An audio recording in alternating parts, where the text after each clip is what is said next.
नमस्कार मित्रांनो, आज मुख्यमंत्र्यांसोबत मंत्रिमंडळ बैठक झालेली आहे।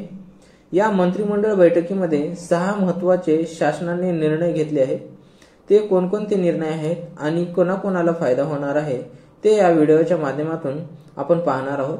त्यापूर्वी चॅनलवर नवीन असाल तर चॅनलला सबस्क्राइब करून ठेवा, ज्याच्यामुळे तुम्हाला अशीच नवनवीन माहिती भेटत राहील। चला तर मग मित्रांनो, व्हिडिओला सुरुवात करूया।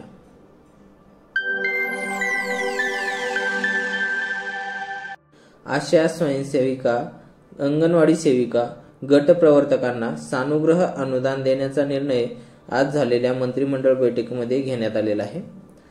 अपघाती मृत्यू जर आलेला असेल तर त्यासाठी 10 लाख रुपये आणि अपंगत्वासाठी 5 लाख रुपयाचे अनुदान देण्याचा निर्णय घेण्यात आलेला आहे।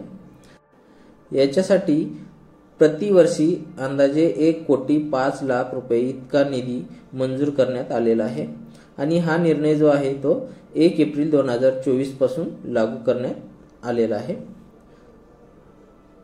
त्याच्यानंतर दिव्यांग कर्मचाऱ्यांना 2016 पासून पदोन्नतीसाठी आरक्षण लागू करण्यात येणार आहे। गट ड ते गट अ च्या पदामध्ये पदोन्नतीमध्ये 4% आरक्षण 30 जानेवारी 2016 पासून लागू करण्यात येत आहे। याचा लाभ काल्पनिक पद्धतीने गट अ च्या निम्न स्तरापर्यंत मिळणार आहे। 30 जून 2016 पासून ज्या दिनांकाला दिव्यांग अधिकारी किंवा कर्मचारी पदोन्नतीसाठी पात्र ठरेल त्या दिनांकापासून त्यांना काल्पनिकरित्या आरक्षणाचा लाभ मिळणार आहे। पदोन्नतीचा प्रत्यक्ष आर्थिक लाभ त्यांना प्रत्यक्षात पदभार स्वीकारल्याच्या तारखेपासून लागू होणार आहे।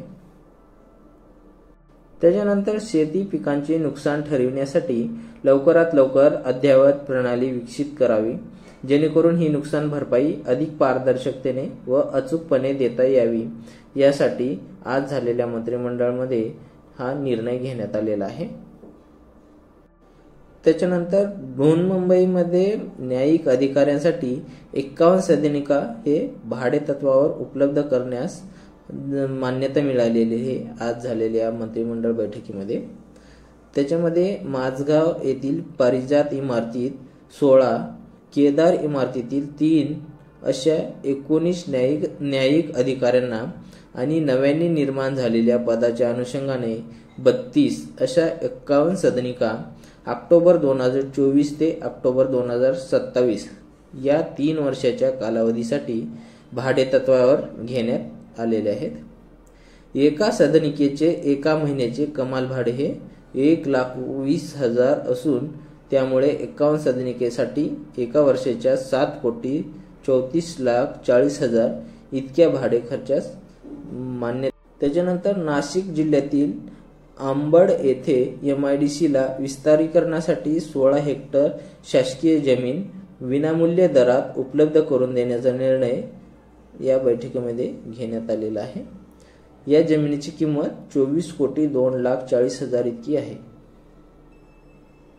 राज्यातील मेंढपाळांसाठी असलेली राजे यशवंतराव होळकर महामेश योजना पुढे सुरू ठेवणार आहेत आणि मेंढपाळ लाभार्थींना रक्कम थेट खात्यात जमा करण्याचा निर्णय आज झालेल्या मंत्रिमंडळाच्या बैठकीमध्ये घेण्यात आलेला आहे।